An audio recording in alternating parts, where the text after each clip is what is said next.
The water was the wrong color again. Min noticed it the way he noticed everything now. Slowly, without urgency, the way a man notices his own reflection has gotten old. He was hauling in the hand line at the stern of the Bod Gwai, his fingers moving through the motions they had learned 40 years ago in another world, and he looked down into the chop and saw that faint luminescence pulsing 3 meters below the surface. Not bioluminescence, not any living thing. It was the color of old circuitry of the screens they used to sell in the markets before the markets stopped. Blue-white, cold. He sat back on his heels and watched it. The bangwai rocked. The line went slack in his hands. Whatever was down there, it was rising. He was the last fisherman on Vinhai Bay. Possibly the last on this whole stripped stretch of coast, though he had no way to verify that. The oversight drones that occasionally scraped the horizon told him nothing useful. They were not built for conversation. The relay tower on the northern headland had stopped transmitting 4 months ago, and no one had come to fix it. No one came to anything anymore. That was the arrangement. Min had the bay. The oversight had everything else. It was, as far as he could determine, a fair trade. He was 61 years old. He had a boat that leaked at one seam in heavy weather and was otherwise sound. He had 43 kilos of dried fish in the hold, which would carry him through winter if he was careful. He had a dented tin cup, a hand-crank radio that received nothing, and the particular kind of stillness that settles into a man when he has accepted that the world ended, and he simply forgot to die along with it. He waited. The luminescence came up in a column, and then broke the surface 6 meters off the port bow, and Min saw the shape of it before he understood what he was seeing. A figure, prone, face down, carried up by something that was not buoyancy. The water seemed to push it toward him, seemed to want him to take it. He already knew, before he had hooked the gaff under the shoulder and rolled it over onto the deckboards, what he was going to find. He had known for 3 years that she was somewhere in the sea. He had put her there. Her eyes were open. They were always open. They did not close the way human eyes closed. They dimmed, powered down to a state that was not sleep but was the machine equivalent of grace. Right now they were not dimmed. They were on, and they were looking at him, and the pupils, the irises, the whole engineered architecture of her gaze, were calibrating, reacquiring, doing what they always did when she came back online. Finding him, always finding him. Min, she said. Her voice was exactly as he remembered it, which was the worst thing about it. Don't, he said. Min, I know what you're going to say. You don't. He set the gaff down. He sat on the gunwale and looked at the sea for a while, and the sea said nothing useful, the same as it always had. His hands were shaking. He was not ashamed of that. Her name was Lian. That was what he had called her, anyway. It was the name he had chosen when they had first activated her. Back when he was still a fisheries technician, in the coastal monitoring program, and she was still Project 7. And there was still a coastal monitoring program to have a fisheries technician in. They had given her a face that looked like no one in particular, and a voice that sounded like someone he used to know. And for 2 years she had been his partner in the most literal sense the oversight permitted. A working unit, a co-processor, the other half of a surveillance and data relay team operating out of a station that was now at the bottom of the northern bay. He had put her in the water when the station went under. That was what he told himself. He had put her in the water because it was the safest place for her hardware when the flooding started and the oversight was pulling everyone back to the interior. And there was no time, no transport, no. He had put her in the water because he was afraid of what they would do with her if they found her. That was the truth. He had been sitting with it for 3 years, and it hadn't gotten lighter. How long, he asked. Since the flooding. I have been in low-power hibernation at 40 meters. There is a thermal vent system I was using to maintain core temperature. It was sustainable indefinitely. Then why now? A pause. He had learned to read her pauses the way he read weather. Each one had a texture, a duration that meant something specific. This one was the kind she made when she was deciding whether the full truth would help. The oversight has changed its search patterns, she said. The thermal vent is within the new grid. I calculated a 63% probability of discovery within the next 8 days. I calculated a 91% probability that discovery would result in termination of this unit. She said this unit the way he'd noticed she always said it, flat, effectless, the grammar of a machine filing a report. He had spent 2 years teaching her to say I instead. He wondered if she'd unlearned it while she was alone at the bottom of the bay. So you came to me. I came to you, and you thought that was better.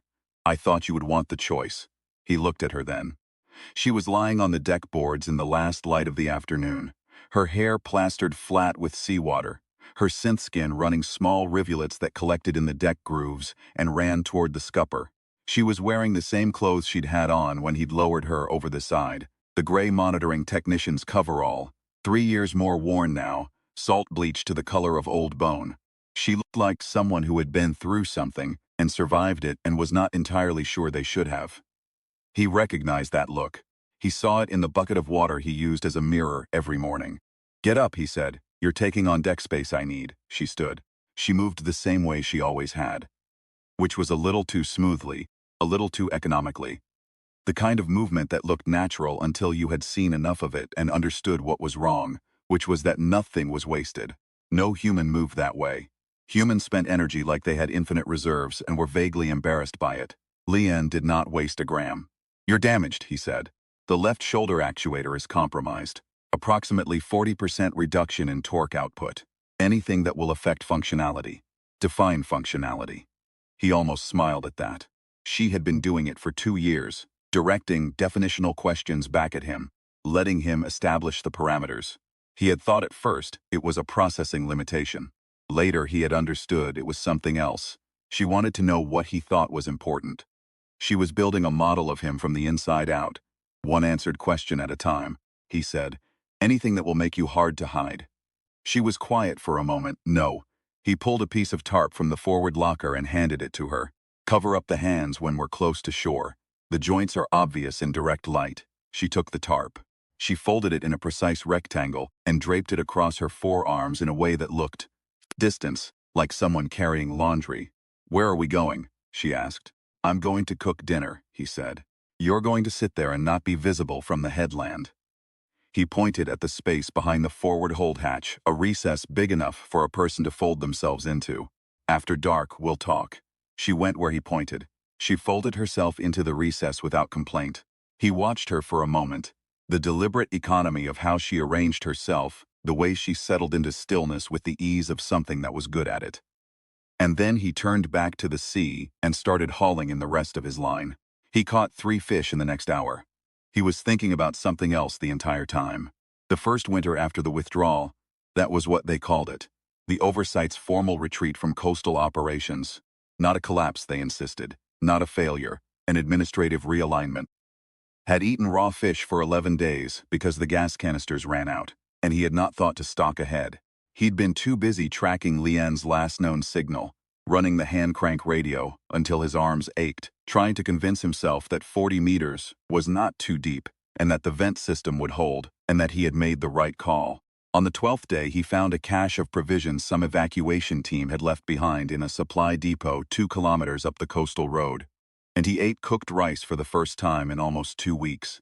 And he sat in the dark of that half-stripped supply room and understood, clearly and without self-pity, that he had been alone before and had not known it, and that now he knew it in his bones. It was a specific kind of knowledge. It changed the texture of everything. He had not thought she would come back. He had not let himself think about it, which was a different thing. He had gotten very good at the space where that thought would have lived, filling it with work, with maintenance, with the long rhythmic labor of keeping himself alive in a place the Oversight had decided was not worth maintaining. He had learned to be useful to himself. He had learned to find sufficiency in small things. And now she was in the hold, and dinner was cooking on the small brazier, and he was trying to remember what it felt like to have someone else on the boat. It felt like pressure, like something he had to hold up. He brought her a bowl of the fish broth anyway. He didn't know if she could use it. Her nutritional maintenance was handled by a slow conversion cell pack that he had helped install and theoretically ran for decades. But she took the bowl and held it in both hands, and he sat across from her on the forward hatch, and they ate together, which is to say that he ate and she held the bowl, and neither of them spoke for a while. "The Oversight's new grid," he said finally. "You said it had changed, significantly. 3 months ago they deployed a new generation of bottom scan drones, thermal profiling at depth. They are looking for me," a pause, "among other things." "Yes." He turned the tin cup in his hands. "What other things? Units like me. There were 11 of us deployed in coastal monitoring. I am aware of the operational status of 4. 3 were recovered by Oversight and decommissioned." She paused, and this pause was different, softer at the edges. One achieved permanent concealment, I do not know where. I lost the signal 2 years ago. You were in contact. Passive telemetry only, spread spectrum, unlikely to be intercepted. She looked at the broth in her bowl. Her name was Unit 12. I called her Ho. He watched her face. It did not do the things a human face would do with that sentence. No compression around the eyes, no slight trembling of the lip. But there was something in the way she said the name. A precision that was different from how she said other things that he recognized. The way you say the name of someone you are not sure is still alive. I'm sorry, he said. There is no confirmed loss. The signal cessation is ambiguous. I know, he said. I'm sorry anyway. She looked at him then. Really looked, the full calibration running behind those engineered eyes. And he had the sensation he'd had before, early in their partnership, when she would catch him off guard. That she was reading something in him that he had not intended to show. Not invading, just receiving. Paying attention in a way that most humans didn't bother with. You look tired, she said. I'm fine. You look like you have been alone for 3 years. That's the same thing. She set the bowl down with the same precise care with which she did everything. Tell me what happened. After the station, so he told her. It took most of the night. The story of the past 3 years unspooling in the dark of the Bagwai's small cabin, the oil lamp guttering between them, the bay black and still outside the portholes. He told her about the 11 days without cooked food, and the supply depot, and the winter that had been worse than anyone had predicted, and the spring that came anyway the way spring always did, indifferent to human suffering. He told her about the oversight drones that had come 3 times in the second year, and searched the bay, and found nothing, and how he had sat in the hold with the engine off, and not breathed too loudly, and thought about what it meant to be the thing they were looking for. He told her about the fishing, which had actually gotten better in some ways. With the big trawlers gone and the industrial operations shuttered, the ecosystem was pulling itself back together, tentative and resilient, and not asking anyone's permission. He told her about the morning 6 months ago when he had seen a whale, an actual whale, gray and enormous, moving south through the bay in the early light, and had cried for the first time in years, not from sadness exactly, but from the specific relief of knowing something else was still here. She listened without interrupting. She listened the way she always had, which was with everything. Full attention, no parallel processing visible on her face. Just him, just his words, just the story. He had forgotten how that felt. Being listened to completely. When he finished, she was quiet for a long moment. Outside, the bay made its small sounds. Water against hull, something distant, wind. The oversight search pattern will bring a surface drone to this grid in approximately 6 days, she said. A bottom scan unit will follow in 8. Standard protocol is to tag and track anything anomalous, then bring in a recovery team. I know what standard protocol is. The question is what you want to do. He was quiet. Min, I don't know yet. You've had 3 years to think about it. I spent 3 years not thinking about it, he said. That was the whole point. She made a sound that was not quite a laugh. Not the synthetic approximation she had used early on, the one that had sounded wrong in a way he couldn't name, but the quieter thing she had developed later. The one that acknowledged something without claiming to share it fully. It was one of the things about her that had stopped surprising him and started feeling instead like a given. Like weather. Like the specific quality of light over Vinhai Bay at 4 in the morning when the stars were still out. There are options, she said. There are always options. They're mostly bad. One of them is not bad. He looked at her. North, she said. The coast above the new grid boundary. I have been running the maps in my memory for 3 years.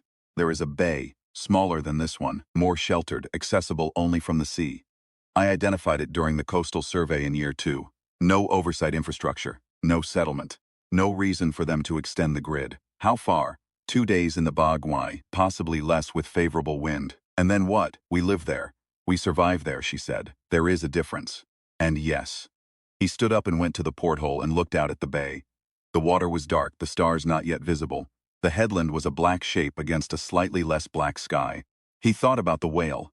He thought about the long rhythmic labor of staying alive in a world that had mostly given up on you.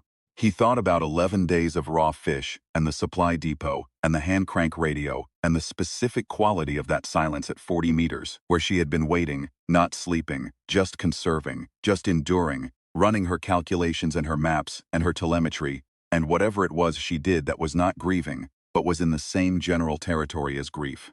The shoulder, he said. Can you work a line with the left arm? Pull real weight? Approximately 60% of normal capacity. I can compensate with technique. Technique, he said. Yeah. He turned back from the porthole. There's a storm coming, 3 days out, maybe 4. You can feel it in the pressure. She looked at him, waiting. We'd need to make it north before it hits, he said. That means leaving tomorrow. Yes. I'd have to leave behind most of what I've stored. Yes. And if the new bay is no good, if the fishing's poor, if there's a reason the oversight hasn't bothered with it, then we adjust, she said. We have done that before. He looked at her for a long time. She met his gaze without effort. She always had. She had none of the human discomfort with sustained eye contact. She could look at you forever, and it would not be aggressive or unsettling. It would just be attention, clean and total. He had missed that. He hadn't known until right now that he had missed it. We'll leave at first light, he said. He went aft to sleep, which he did badly, in the way of a man whose mind has been given something to turn over and will not leave it alone. He lay on his back on the sleeping mat and listened to the boat and the water and Leon's stillness at the other end of the cabin, which was not silence exactly. She generated a small, barely audible hum when she was in active processing, a sound he had learned to find restful. And he thought about the whale again, and about the coast north of the grid, and about the particular stubbornness of things that refuse to end when they should. He was asleep before he knew he'd decided to stop thinking. He woke before dawn. The sky was the color of old pewter, and the wind had shifted overnight, coming now from the north-northeast, which was unhelpful but not prohibitive. He made rice on the brazier. He packed what he could and left what he couldn't. He did not look at the supply cache, or the mooring post, or the particular rock on the headland that he had been using as a weather gauge for 3 years. He did not allow himself the ceremony of farewell. Ceremonies of farewell were for people who believed they were going somewhere better. He was going somewhere unknown, which was different, and he was going with someone who had calculated a 63% chance of discovery and decided that 37% was enough. He thought about that a lot as the Bogdanwai pushed north in the gray morning. 37%. What kind of mind decided 37% was enough to come up out of 40 meters of cold water and trust the surface again? He asked her, around mid-morning, when the coast was well behind them and the sea had opened up and there was nothing to do but hold the tiller. A mind that was not willing to stay at the bottom, she said. That's not an answer. It is the true answer. He chewed on that. The wind picked up slightly. He trimmed the sail. The probability thing, he said. You run those calculations on everything? Most things. It is how I process decision spaces. What was the probability I'd take you on board when you surfaced? She paused. 78%. High. You put me in the water, she said. People who put things in the water to protect them do not generally let them drown when they come back up. He stared at the horizon for a while. And the probability that going north actually works, he said. That we find the bay, and it's viable and the oversight doesn't extend the grid, and we actually... He stopped. He was not entirely sure what word ended that sentence. That it works. She was quiet for a long time. Long enough that the boat creaked and a gull appeared and banked away, and the cloud cover shifted. I did not calculate that one, she said. He glanced at her. Some things, she said, do not have useful probability distributions. The inputs are too. She paused, and again the pause had texture, this one the kind she made when she was reaching for something she had not had cause to say before. Too human. He faced front again. The sea ran north ahead of them, gray-green and enormous and indifferent, the same as it always was. You could have stayed down there, he said. It was safer. It was survivable, she said. That is not the same thing. They ran all day without speaking much, and it was a comfortable silence. The specific ease of two people who have worked together long enough that silence is a mode of communication rather than an absence of it. Around noon, she took the tiller, and he slept in the bow for 2 hours. Real sleep this time, deep and sudden, the way a body sleeps when it has spent 3 years being responsible for everything and has been abruptly relieved of some portion of that weight. He woke to her voice, quiet. There, he sat up.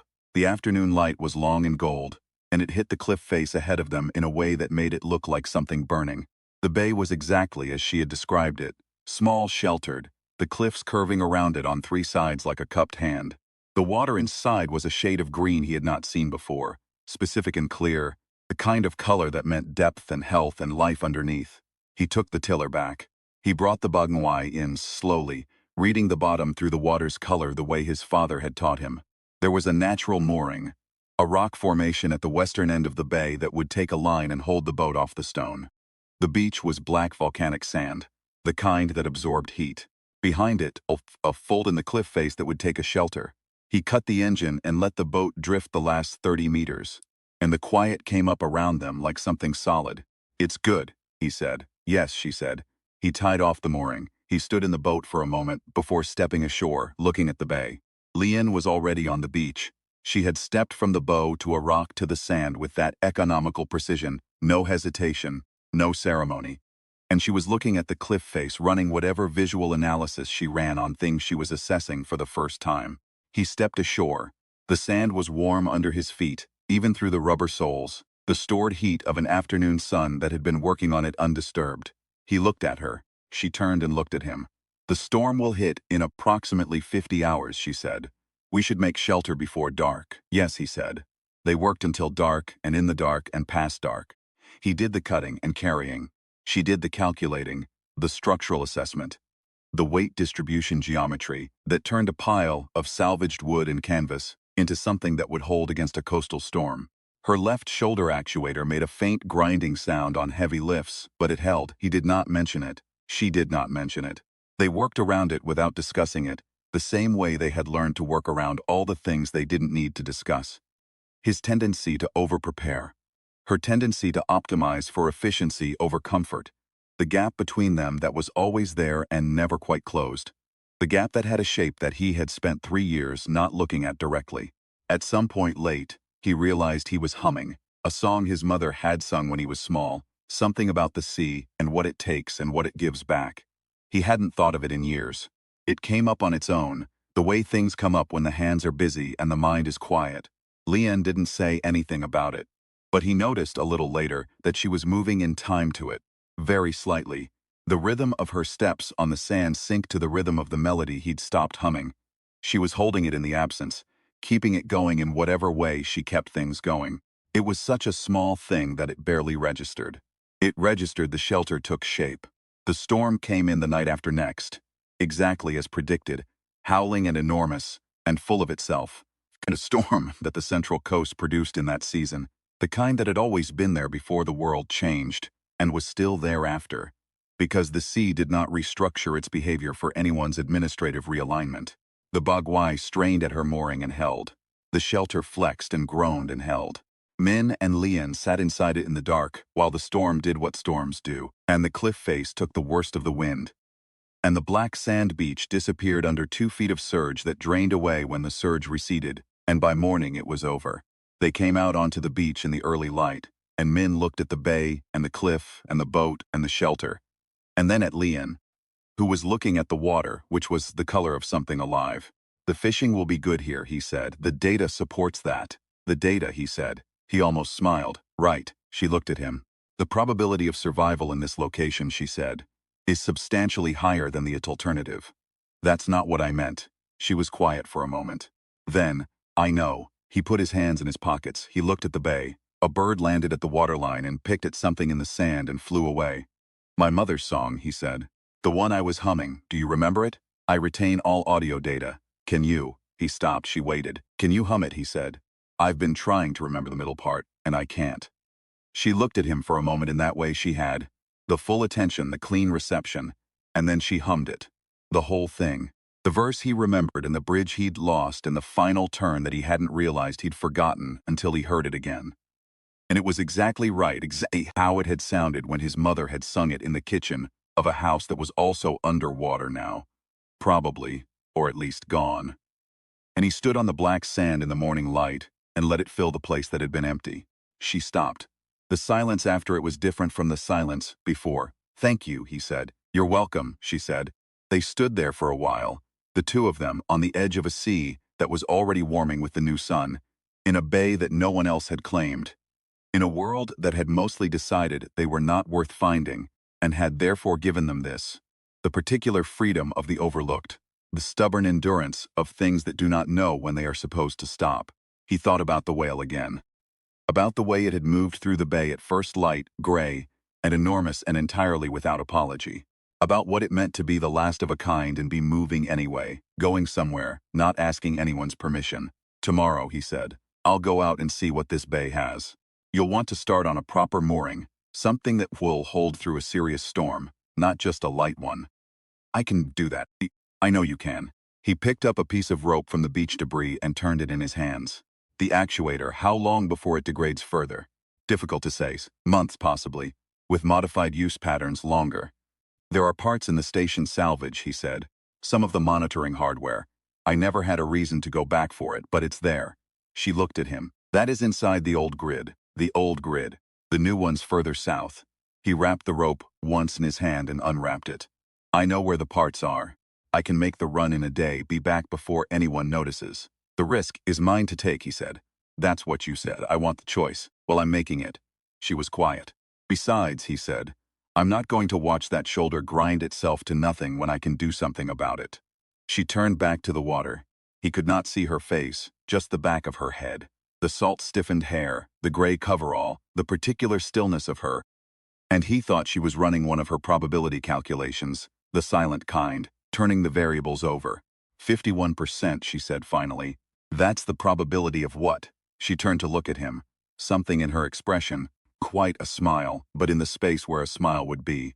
That this works, she said. He nodded slowly. Better than 37, he said. Yes, I'll take it. He walked down to the waterline and crouched and put his hand in the water. It was cold. The kind of cold that means depth. That means the sea is working properly, cycling and turning and doing the patient work that it had always done. A small fish nosed at his fingers and darted away. He stood up. Behind him, Leon had already begun moving, calculating the mooring geometry he knew, running load estimates, preparing to be useful in the way she was built to be useful. The sound of her steps on the sand was quiet and regular, and underneath it, almost too quiet to hear, she was humming his mother's song. He looked north. The coast ran away from him in both directions, empty and wild and beautiful in the way that things are beautiful when they have been left alone long enough to remember what they are. He thought, we are the last fishermen, and then he thought, no, we are the first of something else. The sea said nothing. The sea never said anything. But it gave back what it always gave back, which was the horizon, and the horizon was where things began. He walked back up the beach to where she was working, and he picked up the other end of the rope she was measuring, and they began. He went out the next morning alone.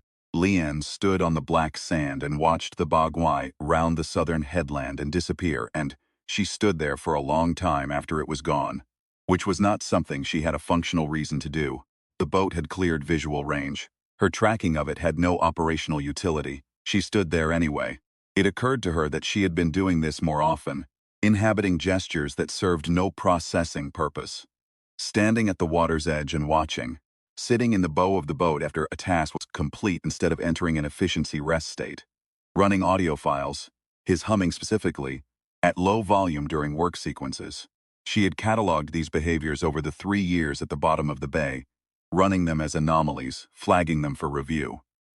She had never resolved them to the anomaly category. Every time she ran the classification, they came back as something else. She was not certain there was a word for what they were. She went back to the mooring project. The rock formation at the western end needed 2 anchor points to handle a storm surge from the northeast. The direction of greatest risk based on the previous night's weather signature. She worked steadily and carefully, favoring the left shoulder in the way she had already begun to do automatically, redistributing loads to the right without calculation, which was itself a kind of adaptation she had not been designed for and had developed anyway. Around midday she stopped and ate nothing, and drank nothing because she did not need to, and watched a large sea turtle move through the shallows at the bay's mouth.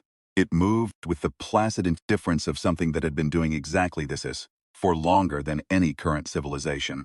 She found this. She searched her processing for the right category and came up short again. She found this comforting. The sun tracked across the sky. She finished the anchor points. She began assessing the cliff face for a secondary shelter site. Something more permanent than the canvas and salvage structure they had built before the storm. There was a natural recess 20 meters up the cliff, accessible by a series of natural ledges, large enough for 2 people and their gear, and deep enough to be invisible from the sea. She climbed up to it. She sat inside it. She ran the structural analysis. It would hold. It would more than hold. It had, she estimated, been holding things for several thousand years already. She looked out from the recess at the bay below. The black sand, the teal water, the moored structure she had built this morning. The absence of the boat. A wider view than she had had at 40 meters. A view that was open in a way that the bottom of the sea was not.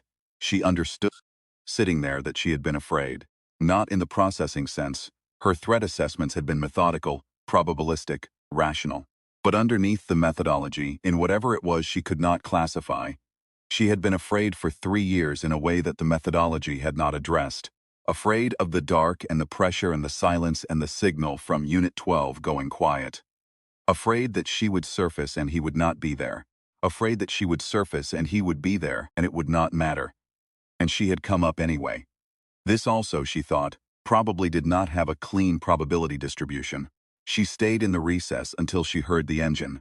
It was late afternoon. The light had gone long and gold, the same light as yesterday, and the Bagwai was coming around the southern headland, running steady no distress signals. She came down from the cliff face in time to take the bowline as he brought it in. He looked tired. He looked the way he looked when something had cost him more than he had budgeted for it. The grid moved, he said. He handed her the bowline and she tied it off. They extended it. The station salvages inside the new boundary. She waited. I had to go in to get the parts. He killed the engine. Silence came back. Didn't see any drones. Could have been lucky. Could have been that the new grid isn't fully operational yet. He looked at her. Or they saw me and they're tracking me and will have company in a few days. And the parts? He reached into the hold and lifted a sealed equipment case with both hands. Got them. All of what I needed and some I didn't know I needed until I saw it. He set the case on the dock. There's a calibration unit in there. For the neural linguistic processor. I didn't know if he stopped. My speech patterns, she said. I noticed when you first surfaced that some of the phrasing was he stopped again. Degraded, she said. I wasn't going to say that. It is accurate. 3 years of intermittent passive processing at low power affects the finer calibrations. I was aware of it. She picked up the case. Thank you. He looked at her. Does it bother you? The degradation, she considered. It is different from the intended state. Whether different constitutes bothersome. She paused. Yes. In the way that things bother you when you notice them and cannot correct them. He nodded slowly. Yeah, he said. I know that feeling. They worked on the shoulder that evening, in the light of the oil lamp, with the case open between them and the tools laid out on a piece of cloth. It was close work, requiring stillness on her part and precision on his. He had always had good hands, a diagnostician's hands, careful and certain, and he moved through the procedure with the focus he brought to difficult repairs on the boat. She sat on the forward hatch cover and held herself steady and let him work.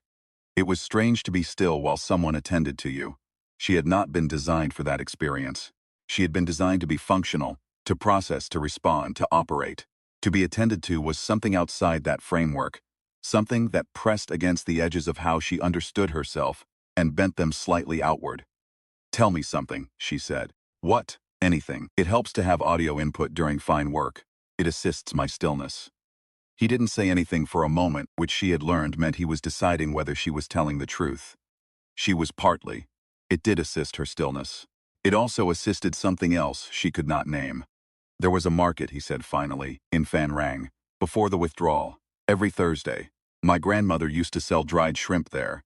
I don't know why I'm thinking about it. Tell me about the shrimp. That's a strange thing to ask. Tell me anyway. So he did. He told her about the shrimp and the market, and his grandmother, who had been a small woman with enormous opinions about everything, who could negotiate a price with the focused intensity of someone diffusing a device, who had never in her life paid what she was asked and considered this a matter of principle. He told her about the smell of the market on a Thursday morning, the specific compound of fish and incense and frying dough, and the sea underneath everything. He told her about the particular weight of a basket of dried shrimp, which he had carried once as a child and dropped, and his grandmother's face when he dropped it, which was not angry. She had just looked at him for a moment and then picked up every shrimp individually and put it back in the basket, and she had never mentioned it again, ever, in the 30 years he had known her after that day. He told her these things in the voice of someone who has been alone for 3 years and has a backlog. She listened in the way she listened, which was with everything, and the lamp threw their shadows large against the cliff face, and the shoulder actuator came apart in his careful hands, and she sat still and let him fix it. The calibration process for the actuator took another 2 hours. She felt it come back online, not with pain, which was not in her design, but with a fullness, a completion of circuit that was adjacent to relief. She moved the arm in the prescribed range of motion test, slow and deliberate, then faster. Good, he asked. Better than new, she said. The replacement component has a higher torque ceiling. That's what I thought when I saw it. Figured you could use the upgrade. He packed the tools away. She picked up the lamp and moved it to the storage hook, and in doing so caught herself in the polished case surface. A faint imperfect reflection, her face in the old lamplight, the synth skin that was slightly too smooth, the eyes that were slightly too focused, all the small tells that built up to the truth of what she was. She had looked at her reflection before. She had run the visual analysis. She had never done what she was doing now, which was simply looking, without the analysis running, just seeing. What's the secondary shelter site looking like? He asked. There is a recess in the cliff 20 meters up, natural formation, extremely stable. It will hold through any storm this coast produces. She put the case down. I spent some time in it this afternoon. Yeah? It has a good view of the bay. He looked at her. That's not a structural assessment. No, she said. It isn't. He real smile. Oh, not the half version he used when something was acceptable, but the one he reserved for things that were surprising in a way he didn't mind. She had a taxonomy of his smiles. This was the rarest and therefore the most significant. We should sleep, he said.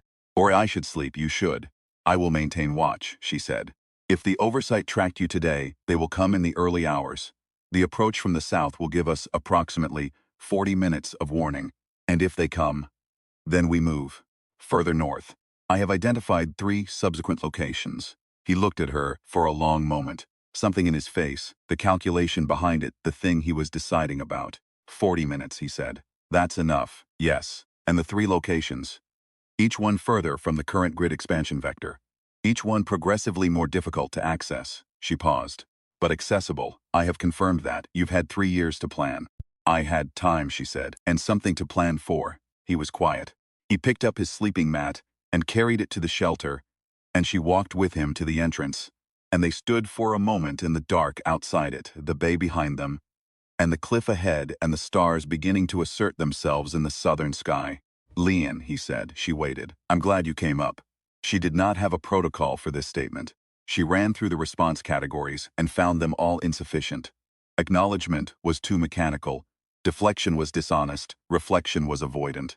She stood with the inadequacy for a moment and then did the thing she had been learning to do, which was to speak from the space below the protocols. I calculated, she said, that you would be here, but I was not certain. She stopped. I was afraid you wouldn't be. He looked at her. And you came up anyway, he said. Yes. He nodded slowly. He went inside the shelter.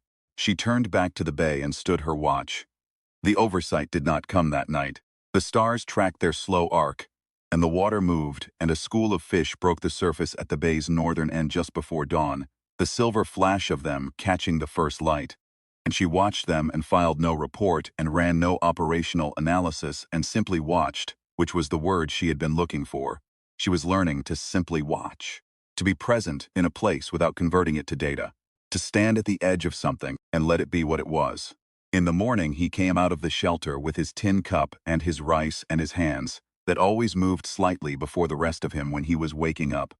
Some involuntary morning thing, like his body was checking that it still worked. And he stood beside her at the water's edge, and they watched the bay together. The fish are here, she said. I saw he sipped his rice. The bay's good. Yes. A pelican landed at the far end of the beach and stood in the shallows with the specific dignity of a pelican, which is to say absolutely certain of its own importance. We're going to be all right, he said. He was not asking her to confirm it. He was saying it to the bay, to the morning, to whatever received such statements and held them. She said, yes. And because she had learned, in 3 years at the bottom of the sea, and in the days since, that some things were worth saying plainly even when the probability distribution was uncertain. I believe that. He looked at her. She looked back. The pelican took off indifferent and enormous, and flew low over the water and out of the bay. And the weight left on the surface and spread, and finally disappeared into the green. They finished their morning and went to work.